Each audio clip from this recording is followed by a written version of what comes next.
After succeeding in beating Kanto and Johto blind and deaf, the next natural step is to try Hoenn. Being Generation 3 games, the mechanics are nearly identical to Fire Red and Leaf Green, so most of the strategies from Martsnack's Round 1 and Mai and Kakashi's Round 2 runs should still function in Ruby, Sapphire, and Emerald. We also have our choice between two starters, Torchic and Trico, with 100 accuracy moves, so versatile strategies should be available.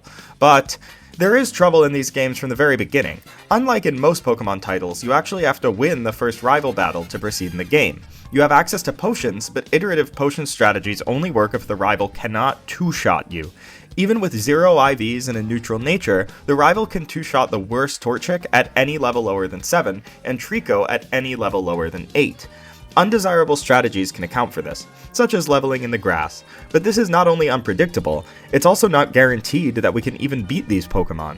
In Generation 3, level 3 Zigzagoons live in Route 101, and the strongest of them can two-shot the most pathetic Torchic or Trico. Some undesirable strategies can be used to account for this as well, simply by attempting to feint more than the necessary amount of wild Pokemon until there is less than a 1 in 1 trillion chance that you aren't level 8. This works, and might even be acceptable, but defeating the rival alone is not enough for us to be home clear. The second mandatory trainer has a level 5 Zigzagoon with Tail Whip, which Torchic can't defeat until level 11. This means more unpredictable grinding, and unpredictability is even worse in this run than it usually would be. You see, it's very important to make use of guaranteeable gift Pokemon in Blind and Deaf runs, especially to learn necessary HMs not available to the starter. But RSE only has a few before the Elite Four. Wynaut, the Fossils, and Castform. Wynaut is not good, and the Fossils and Castform are walled behind knowing Surf. Guaranteed capture mechanics let us obtain non-gift Pokemon, but this only works if the level of the lead is known. Using unpredictable grinding strategies, we will likely be unable to make use of this mechanic and will be left with only our starter, a Torchic or Trico that cannot Surf. 7 out of 10, too much water. This means that to even attempt to beat the game, we have to either find a predictable strategy for the first two trainers, or a way to use Mudkip, who famously learns all of the necessary HMs. Mudkip starts with Tackle, which does not have 100 accuracy, and thereby anything we do with it is inherently unpredictable. Moreover, the rival will have a Trico with Leer, which further worsens our chances of winning. Large amounts of unpredictable grinding with Mudkip is one legitimate choice that would allow for Blind and Deaf game completion, but is supremely dissatisfying. Another choice is to consider parallel universes where you lose to or beat your rival. If you win, you just walk around like an idiot, and if you lose, you walk back and try again, rinse and repeat.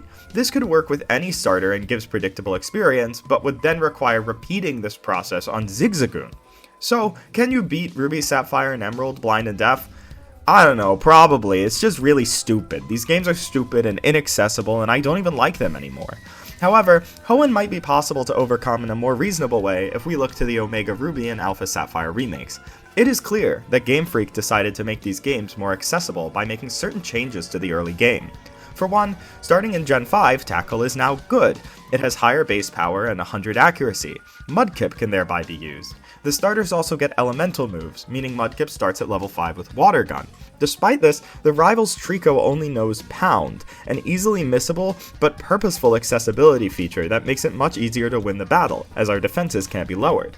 Lastly, there's a guaranteed encounter with a level 3 Wurmple on your third step into the grass on Route 101. Why? That I don't know, but along with the first battle to save Professor... This nets us a guaranteed level 6 before the rival fight. This is plenty to guarantee victory with the iterative potion strat, as Trico cannot two-shot Mudkip.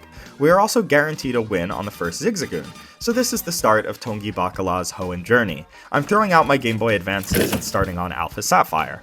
Minor hiccups include the fact that while 3DS emulators are pretty good, they have relatively unusable scripting capabilities. No one will answer my forum posts! That means using Auto Hotkey or a similar keyboard emulator. Speedups are also not nearly as fast on 3DS emulators than on GBA emulators, and the mechanics are also sufficiently different that new strategies will have to be developed past this point. I hope you follow me into the night, but if you're a genius, maybe you can find the secret to cracking RSE. Good night. Just waking up in the morning, gotta thank God. I don't know, but today seems kinda odd. No barking from the dog, no smoke.